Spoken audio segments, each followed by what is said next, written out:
It's my birthday. তো আজকে হচ্ছে আমার বার্থডে ছিল, তো সেটাই সেলিব্রেশন করার জন্য আমরা গেছিলাম হচ্ছে রেস্টুরেন্টে। তো আমার হাজব্যান্ড এগুলো সব কিছু করেছে A to Z। তোমরা আগে বার্থডে ভিডিওটা দেখে নাও।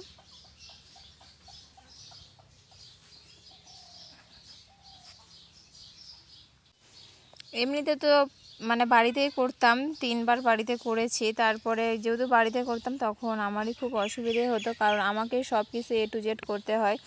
সেজন্য আমার হাজব্যান্ড বললো আর বাড়িতে করব না, কাউকে খাওয়াবো না, আমরা নিজেরাই করব। কারণ কি বলো তো, যদি সবাই মিলে করে না একটু হেল্প হয়, কিন্তু আমাকে একা একা সব নিজে হাতে করতে হয়। সেই জন্য আমার হাজব্যান্ড বললো যে আর তোমাকে খাটনি করতে হবে না, রেস্টুরেন্টে করব। কিন্তু আমরা দুজনেই থাকবো, বাট অনুপাকে আমি সব জায়গায় নিয়ে যাই। ওকে নিয়ে গেলে আমার খুব মানে ভালো লাগে, বা ও হচ্ছে ভিডিও ফটো ভালো করতেও পারে, সেই জন্য আমি ওকে আরও বেশি করে সব জায়গায় নিয়ে যাই। আর যেহেতু ছোটোবেলা থেকে ওকে সবসময় সাথে করে নিয়েছি, সেই জন্য আরও ওকে সবসময় আমি নিয়ে যাই, ছাড়তে কোথাও ভালো লাগে না।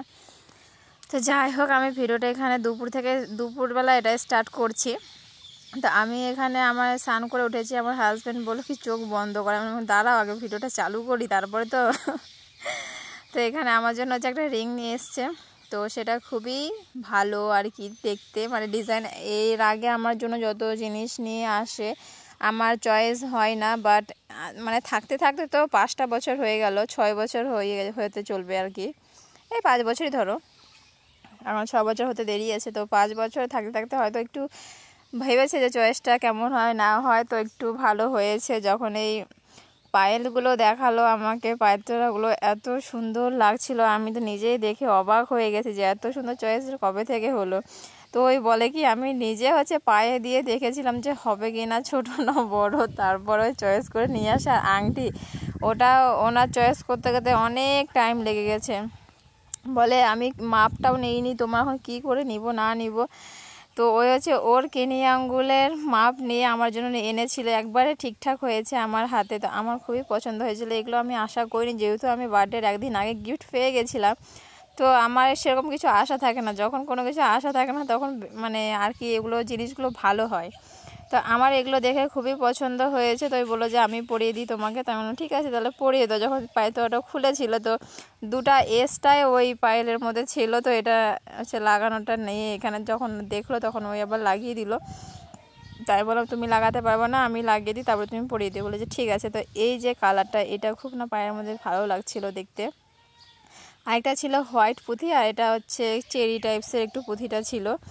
তো ওই আমাকে পায়ে হচ্ছে 2টো পরিয়ে দিল। আর যেটা রিংটা দেখতে পাচ্ছি, এটা আমার খুবই পছন্দ হয়েছে। তারপরে আমার হাজব্যান্ড আর আমার ভাস্তি হচ্ছে চলে গেছিলো কেকের দোকানে, আমাকে নিয়ে যায়নি, ভিডিও করেছিল, ভিডিওগুলো আমাকে পরে দিয়েছে। ওরা দুজন মিলে গেছিলো কেক আনতে, আমাকে সাথে করে নিয়ে যায়নি। রেস্টুরেন্টে কী প্রোগ্রাম করেছে না করেছে আমিও কিছু জানি না। তো ওই শুধু আমাকে আসে বললো যে তোমাকে কোনো কিছু আর করতে হবে না, এইটুকুটা বলেছে যে কোনো কিছু করতে হবে না। এবার বাট রেস্টুরেন্টে করেছে, আমি ভাবলাম কোথাও নিয়ে যাবে হয়তো আমাকে ফাঁকা জায়গায়, আর সেখানে কেক টেক কাটাবে, পার্কে টার্কে নিয়ে যায়। বাট ওগুলো না, ওগুলোর পছন্দ হয় না পার্কে টার্কে কেক কাটানো। তো এমনি অনেক রকমেরই কেক ছিল, নর্মাল কেকগুলো আমাকে একটুকু ভালো লাগে না, আইস কেকগুলো খেতেও ভালো লাগে। আর মানে জিনিসটা ভালো এমনি কেকের থেকে, সেই জন্য এখানে আইস কেকই নেওয়া হয়েছে। আর ছোটো করেই নিয়েছে আইস কেক, আমার নামটা লিখছে এখানে কেকের মধ্যে। তো যাই হোক, তারপরে ওরা ওখান থেকে বেরিয়ে পড়লো, তারপরে আমাকে এখানে নিতে এসেছিলো। আমি তো রেডি হয়ে এখানে অপেক্ষা করছিলাম যে কখন আসবে। তারপরে তো আমাকে নিয়ে এখানে বেরিয়ে পড়লো। রাস্তায় এখন সবাই ধান মিলছে, তো ধানে ধানে ভর্তি সব রাস্তায়। তারপরে তো এখানে চলে এসেছি হচ্ছে বনেদি বাঙালি, মানে বাঙালি একটা রেস্টুরেন্ট, এখানে শুধু বাঙালি খাবারই পাওয়া যায়। এখানে হচ্ছে বিয়ের দেখতে পাচ্ছ মুডুক বর মুডুক সবই আছে এখানে টোবর। তারপরে তো ভেতরে আমরা চলে যাই। এখানে এখন আমি ডেকোরেশনটা সেরকম দেখিনি, তো চলো এখন দেখা যায়। দেখুন মানে ডেকোরেশনটা যেহেতু সামনাসামনি ছিল, গেট থেকে ঢুকতে না দেখা যাচ্ছিলো ডেকোরেশনটা, তো জাস্ট একটুখানি দেখেছি। তো আমার আগেই দেখি অন্য কেউ যায় ওখানে ছবি টবি তুলছে, আমার খুব খারাপ লাগছিল যে আমার জন্য ডেকোরেশন, অন্য কেউ কেন ছবি তুলবে। তখন আমার ভাস্তি বলে কি ভাববি যে হচ্ছে তোর বার্থডেতে অন্য কেউ এসছে, তো ওরা এমনি নর্মাল জাস্ট ছবি তুলছে। তো যেহেতু আমার আগে ছবি তুলছে, তো আমার একটু হিংসা হচ্ছিল না হওয়া না। তো আমার ডেকোরেশনটা দেখে খুবই ভালো লেগেছে। তো আবার রেস্টুরেন্টে ফার্স্ট টাইম আমি রেস্টুরেন্টে কেক কেটেছি। তো এখানে কেকটাও নিয়ে চলে আসে, যেহেতু যেদিন কেক কাটবো সেদিনই বলা হয়েছে। সে যদি আগে থেকে বলতাম, দাদাটা বললো যদি আগে থেকে বলতিস তাহলে ডেকোরেশনটা আরও ভালো হতো। মানে 2 ঘন্টা আগে বলেছি যাব, 2টোর দিকে বলেছি 12টার দিকে, তাহলে আর কি, হয়তো যতটুকু করেছে অনেকটাই ভালো করেছে, আমার খুব ভালো লেগেছে। আর আমার হাজব্যান্ড এখানে আমার জন্য গোলাপ ফুলও নিয়ে এসেছিলো, দুটো, একটা হোয়াইট একটা রেড কালারের। তো আমি এখানে বসে বললাম, আমার পাশে আমার হাজব্যান্ড বসে বললো, তো আমার ভাঁজ থেকে বসাই নেই কারণ ওই ভিডিও করে দিচ্ছে, তো ওকে আমি পরে নেব ভিডিওতে।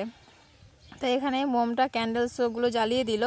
তারপর আমি ক্যান্ডেলসগুলো না নিজে আমি ফু দিয়ে নিভাইনি, কারণ ওটা অটোমেটিক যখন নিভে গেছিলো তারপরে আমি কেকটা কেটেছিলাম, তো ওয়েট করছিলাম সেই জন্য এখানে। তো আমি এটা একটা মানে ওই ধরিয়েছিল, তো মানে প্রথমে আমি ট্রাই করছিলাম বাট হচ্ছিল না, তারপরে ওই ধরে দিয়েছিল। তারপরে বললো, আমার ভাস্তি বললো, মানে আমার একটু জ্ঞান বুদ্ধিটা একটু কমই আছে, আমার থেকে হলেও একটু ওর বেশি আছে। তো যাই হোক, ও বললো যে যেহেতু তোর আজকে জন্মদিন, তুই আজকে আবার মোমবাতি নিভাবি, মানে আলোটাকে নিভিয়ে দিবি, তো সেই জন্য আমার আর ইচ্ছা হলো না নেভানোর। তো অটোমেটিক যখন নিভে গেছিলো তারপরে কেকটা কেটেছিলাম। এখানে কেক কাটা হয়ে গেছে, দাদাদেরকে খাইয়ে দিয়েছি, আমার হাজব্যান্ডকে খাইয়েছি, আমার ভাস্তিকেও খাইয়েছি। তারপরে এখানে পিস পিস করে দিয়ে দিচ্ছিলাম যারা ওখানে কাজ করে ক্যাটারিংয়ের, মানে ওগুলো সব তো আমাদের পাড়ারই দাদা, তো ওদের জন্য আমি পিস পিস করে দিয়ে দিলাম। তো ওরা ওখানে বললো যে এইভাবে, যেহেতু ওরা কাজে ব্যস্ত আছে, তো আমি ভাবলাম যে এইভাবে করে দিয়ে দিই। তারপরে তো এখানে খাওয়া দাওয়ার অর্ডার দিয়ে দিয়েছি। অর্ডার দেওয়ার পর এখানে দেখি আমার হাজব্যান্ড আমার ভাসি দুজন মিলে স্ট্যাটাস দেওয়ার জন্য একবারে উতলে গেছে একবারে, আমি দিচ্ছি না আমার ইয়েতে, আর ওরা দেখো দেওয়ার জন্য ব্যস্ত হয়ে গেছে সঙ্গে সঙ্গে, যাই ওরা স্ট্যাটাস দিচ্ছে। আর যখন নেলসটা আমার দেখলে, এটা আমার খুবই পছন্দ হয়েছে, আমি ফেক নেলস লাগিয়েছিলাম, ফার্স্ট টাইম লাগালাম আর খুবই সুন্দর হয়েছিল। তো এখানে যাই হোক, ওদের ভিডিও টিডিও দেওয়া কমপ্লিট হলে এবার খাওয়ার পর্বটা শুরু হবে। তো প্রথমে ওয়াটার দিয়ে দিয়েছিল, তারপরে এখানে খাওয়ার এক এক করে 3 জনা 3টা থালি নিয়ে এসেছিল। তো এখানে মানে কম প্রাইসে অনেক ভালো খাবার, আমি ফার্স্ট টাইম গেছি, আমার হাজব্যান্ডও গেল, মানে বলল যে এবার যদি কোনো কিছু হয় তো এখানেই রেস্টুরেন্টটাকে বুক করবে, এখানেই সব কিছু হবে। তা আমারও খুব ভালো লেগেছে, যেহেতু বনেদি বাঙালি রেস্টুরেন্টটা অল্প টাকায় মানে অনেক সুন্দর খাবার। তো এখানে এখনও সবজি মটন চিকেন কিছুই আসেনি, আমি আগে পাঁপড় খাওয়া স্টার্ট করে দিয়েছি। তারপর তো আমি নিয়েছিলাম মটন, আমার হাজব্যান্ড চিকেন, আমার ভাস্তি চিকেন, আমি স্পেশাল, তো তাই আমার জন্য মটন নিয়েছিল। ওটা কোনো ব্যাপার না, আমি চিকেন খাই না, তাই আমার জন্য মটন নিয়েছিল। তো এখানে মানে এরকমভাবে সাজিয়ে ভেবেছিলাম কি আমার জন্মদিনে বাড়ির কেউ না করুক, রেস্টুরেন্টের লোক তো করলো, এত সুন্দর করে সাজিয়ে দিয়েছে খাবারগুলো, আমার এটাই অনেক ভালো লেগেছে। যে বাড়িতে যদি করতাম আমাকে নিজে অনেকটা খাটনি করতে হতো, আর এত সুন্দর করে খেতেও পেতাম না। লোককে অনেকবার খাইয়েছি, কোনো লাভ নেই খাওয়ায়, সেই জন্য আমরা নিজে খেয়েছি। আর এটা হচ্ছে ছবি তুলেছিলাম যে এত সুন্দর করে সাজিয়েছিল। তারপরে তো এখানে খাওয়া দাওয়া প্রায় শেষের দিকে, লাস্টে মটনটা এখানে খাওয়া শুরু করলাম। আর আবার দেখছি যে আবার আরেকজন গেছে আমার ওখানে ছবি তুলতে, আমার খুব খারাপ লাগছিল। আচ্ছা, কেক কাটা হয়ে গেছে, এবার তুলুক। এবার ওখান থেকে তো বেরোলাম, বেরোনোর পরে এখানে আমার হাজব্যান্ড চলে গেছিলো বিরিয়ানি নিতে, কারণ মা বলেছিল বিরিয়ানি খাবে, আদার্স অন্য কিছু খাবে না। তো এখানে এসে মাকে বিরিয়ানিটা খেতে দিলাম, আর এখানে বল্টুকে একটু কেক খাইয়ে দিলাম, তো বল্টু এখানে খেয়ে নিল। তো মাও এখানে খাওয়া দাওয়া করছিলো। তারপরে সন্ধ্যার সময় আমার বান্ধবী আমাকে ডেকেছিলো ওদের বাড়িতে, তো ওখানে গেছিলাম। ওখানে যাওয়ার পরে ওরা এখানে মিষ্টি, একটু ম্যাঙ্গো জুস এগুলো খেতে দিল, তো ওগুলো খাওয়া দাওয়া করলাম। আর এখানে মানে আমার ফ্রেন্ডের মেয়েটা, ওকে আমার হাজব্যান্ডকে বলছিল যে মানে যাইবু নাও, ও মোবাইলে এত ব্যস্ত হয়ে গেছিলো যে শুনতে পাইনি।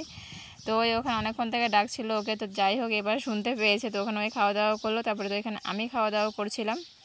আর আমার হাজব্যান্ড যখন এসেছিলো ওদের জন্য ম্যাঙ্গো জুস আর চিপস নিয়ে গেছিলো, তো ওরাও খেয়ে নিয়েছিল আগে। তারপরে তো আমরা এখানে খাওয়া দাওয়া করলাম, খাওয়া দাওয়া করে আমরা ওখান থেকে বেরোলাম। বেরিয়ে বাবার জন্য নিয়েছিলাম কিছু খাবার, কারণ বাবার জন্য সেরকম কিছু নিলে বাবা খেতে চায় না, তো বাবার জন্য হালকা পাতলায় কিছু নিয়েছিলাম। তো ভিডিওটা আজকের মতো এইটুকুই, ভালো লাগে লাইক কমেন্ট শেয়ার, চ্যানেলটাকে সাবস্ক্রাইব করে দিও। বাই।